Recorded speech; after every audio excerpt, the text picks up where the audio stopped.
Today's discussion will be presented in 3 sections since we are recording the session for radio broadcast for Federal News Radio, 1500 AM. Feel free to post questions and comments during the session, and we'll try to get them answered online. We're particularly pleased to welcome our moderator, Tom Timman, the host of Federal Drive on Federal News Radio, 1500 AM. Let me turn over the reins to Tom to begin today's discussion. Welcome and thanks for joining us. Our guests today are Pamela Dyson, the Chief Information Officer at the Securities and Exchange Commission, Andre Mendez, the Director of Global Operations for the Broadcasting Board of Governors, Harold Watkins, the Acting Chief Technology Officer at the Environmental Protection Agency, and Rich Campbell, Cloud Solutions Architect at Vion Corporation. It's great to have you all on our panel today, and we're going to be talking about cloud computing and specifically how federal agencies can make the business case for cloud computing, because ultimately everything technology-wise in the federal government has to have a business case. I thought a good place to begin would be to start with what it is you're doing in the cloud, because this is a constantly morphing situation, and agencies are developing and moving around in the cloud and in and out of the cloud. So I'd like to get a kind of a picture as things stand now, a situation report. Pamela, why don't we start with you? All right. So at the Securities and Exchange Commission, we're still in the process of developing our cloud strategy. We have a number of applications in the cloud. We have 50, but generally, right now, we are putting public data in the cloud, where we're building those public data repositories so that the public can come in, do analysis of the data, mine the data, and get statistics and results from that public data. Our market information data analysis system is in the cloud. So is our EDGAR filings. As you know, EDGAR is the filing and data collection system for the agency. Those public filings are in the cloud. You can search that data. There's a large repository there. Most of the 50-plus applications we have in the cloud are software for service type solutions or platforms for service. We're not doing very much ad hoc work in the cloud. And then we also have digitized and virtualized our data centers where we've built a private cloud. So we're doing a lot of our analytical work and the more sensitive work. And when you say some of the loads in the cloud are software services, give us an example of human resource services. A lot of our PeopleSoft and human resource services are there. We also have our incident management system in the cloud. We use ServiceNow for that to do all of our incident knowledge management, problem management, and so forth. We move those type of systems to the cloud. As it relates to exam data, enforcement data, and so forth, we haven't took that foray into the cloud in a large step now, but that's a part of our strategy going forward. Which of those components can we move safely into the cloud? Okay, and Harold, EPA is another data-intensive agency. What is your situation right now with respect to cloud adoption, the what and the why? What we've done in the past is we've done taking some tactical opportunities to deploy some things to the cloud, specifically email, which a lot of agencies have done to this point. And a lot of other smaller instances like Service Desk and things like that to take advantage of some of the staff offerings that are out there. Looking forward, one of the things we're doing is also trying to refine our cloud adoption strategy. One of the key things behind that is to be able to understand where we need to go, be able to develop very sound business case models for going to the cloud, and also be very deliberate in when we go and how we go to the cloud. So at this point, we are looking to refine our strategy at this point. Okay, and Andre, at the BBC. BBG. I knew it the minute I said it. Yep. Over the last 5 years, we have moved into a very aggressive cloud strategy. Of course, by virtue of being a small agency, we already had a lot of our back office applications on software as a service, systems. Our financials, of course, our human resources, our payroll. But we decided that we were going to basically leapfrog from what were an entire set of antiquated systems that were pretty much obsolete and quite honestly poorly maintained into a very aggressive cloud strategy. So right now, our email, unified messaging, our video conferencing, our SharePoint, our CRM, even our DNS is cloud-based. We have a federated authentication system. We're doing a lot of our streaming for both television and radio entirely in the cloud. We're leveraging content distribution networks like Akamai to distribute all of our content all over the world. And even with some of our products for internet anti-censorship, we're doing a lot of cloud-based provisioning for people in China, in Hong Kong, in North Korea, Korea, Vietnam, Cuba, so that they can access the internet via cloud-based services. So this is all with commercial clouds that you're using. Yes, and with some government agency in terms of some of the back office applications that I first mentioned. But those streaming of the content, which is the main intellectual property piece or mission piece of the Broadcasting Board of Governors, those you're trusting into public clouds at this point. Absolutely. We actually have outsourced the encoding of all of those streams to one of our grantees based in Prague in the Czech Republic. But then all of the distribution done to all of the people who are streaming it all over the world on a constant basis is done by a content distribution network, in this particular case, Akamai, so totally cloud-based. Okay, and Rich, you have a government-wide view from Vion, and what do you see versus, say, a year ago when we were speaking about these similar issues? So very much, I see the consistency. Very much what you just heard here is a lot of what we're seeing moving to the cloud is more of that public data, right? That public accessible data that the public's typically using. What we don't see is we see a lot of our customers that have to maintain a lot more strict confidentiality to specific types of data. Those are more of the in-house, private cloud infrastructure implementations that we see. So very consistent to what you heard here is what we see consistently across the government. And we even seen the same thing in the commercial and even the university systems, right? A lot of the data that our customers are looking to move out into a public cloud environment is typically that what I call that free range data. It's that data that's generally publicly accessible anyway. So it's more of that trusted data that becomes our bigger issue and how we design and how we architect based on that.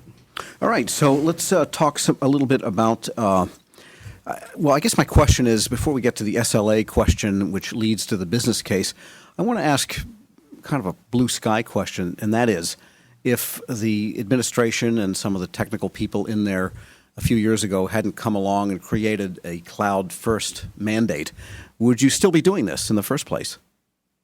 Yeah, I think there's opportunities, again, with service as a platform, some of the software as a platform, third-party hosting opportunities. We were already leveraging a lot of those, again, for our human resources training. Like Andre's group, we broadcast using Akamai, so they host and stream a lot of our content.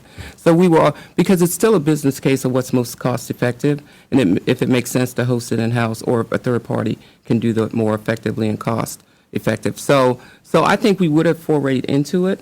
Again, we are building a strategy where public, non-sensitive data, does it make sense to rest that somewhere else where we don't have to maintain it internally or not? I think that's a business decision that we have made prior to. But again, as you look at more sensitive data, more business critical applications, then the cloud strategy becomes a lot more complex. Okay, yeah, for sure. And Harold, I wanted to ask you, I mean, agencies have always been using hosting services. That's not the same as a cloud. So do you remember the point at which your shop decided to go from that hosting model, which is, your own cage and so forth, to an actual cloud? And would that have happened anyhow had this not been mandated? Yes, absolutely. One of the things that we strive in my organization to do is provide more control over costs to our customers. And one of the ways of doing that is going from a typical capitalization model where you're going to procure a lot of capital assets for refresh cycles over the years to a model where customers can pay for what they consume. If you also put that in the context of declining budgets, where your business units are looking to how can I control my costs? I need more ways of doing that. Can I reduce my spend? This is an opportunity for me to provide them mechanisms to do that. So even without Cloud First, we would have gone in this direction.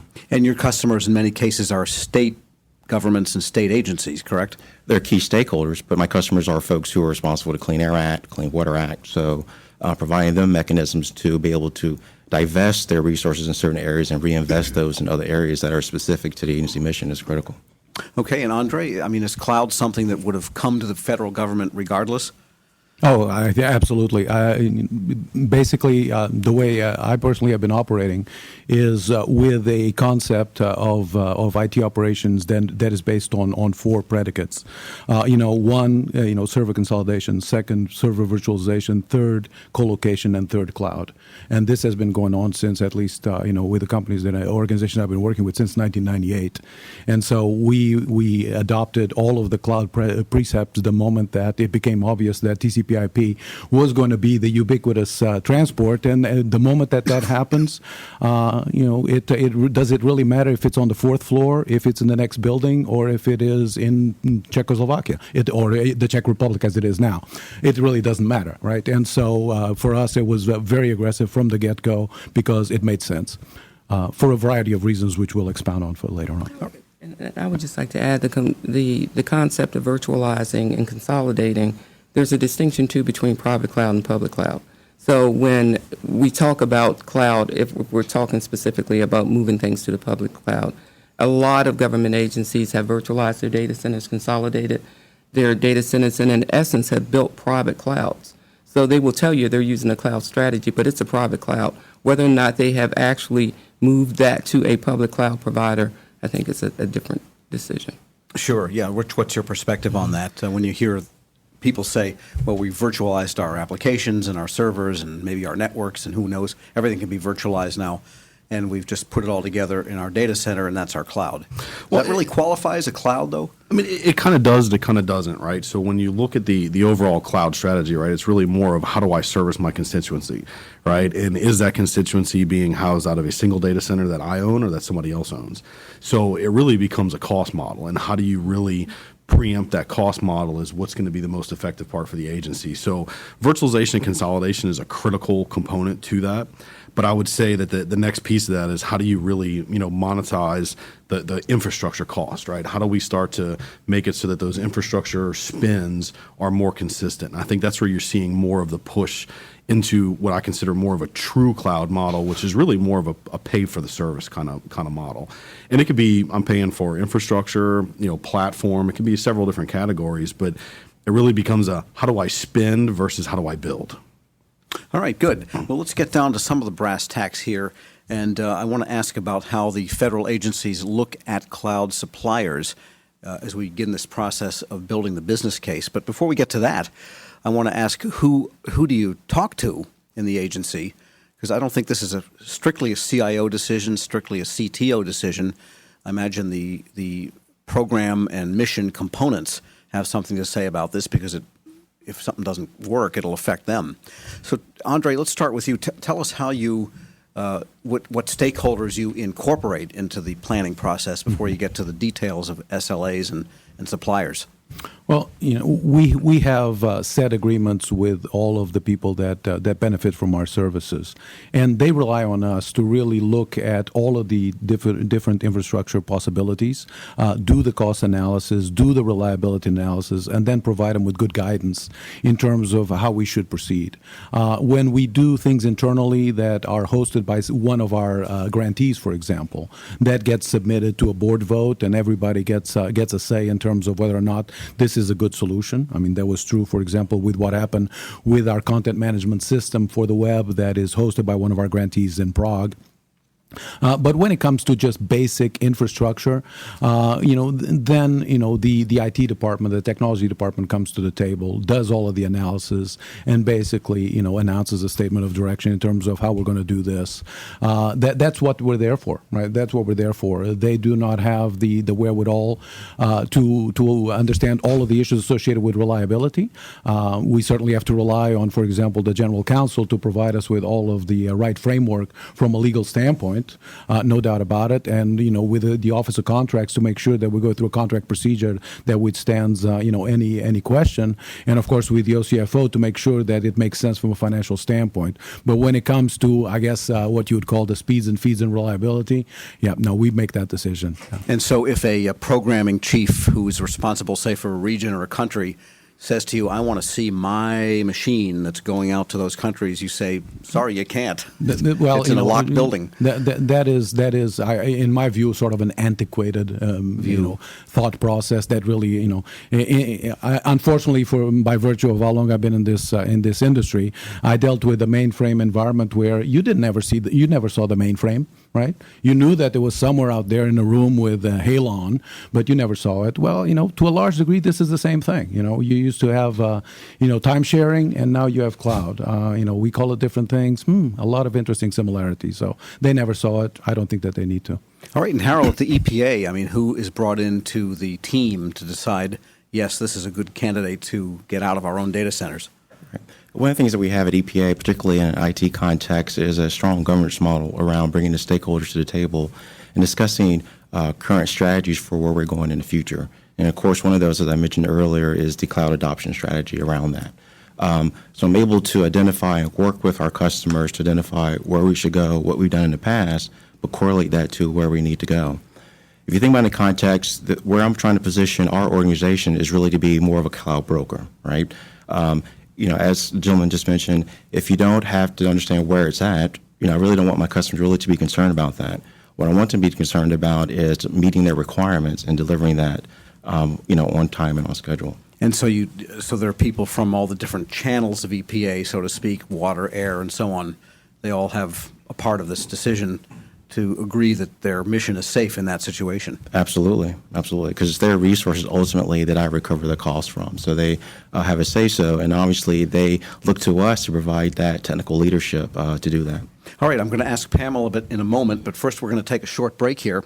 Our guests today are Pamela Dyson, the Chief Information Officer at the Securities and Exchange Commission, Harold Watkins, the Acting Chief Technology Officer at the EPA, Andre Mendez, the Director of Global Operations for the Broadcasting Board of Governors, and Rich Campbell, Cloud Solutions Architect at Vion Corporation. I'm your moderator, Tom Temin, on the business case for cloud computing in government, sponsored by Vion Corporation and Hitachi Data Systems Federal Corporation, here on Federal News Radio 1500 AM and federalnewsradio.com.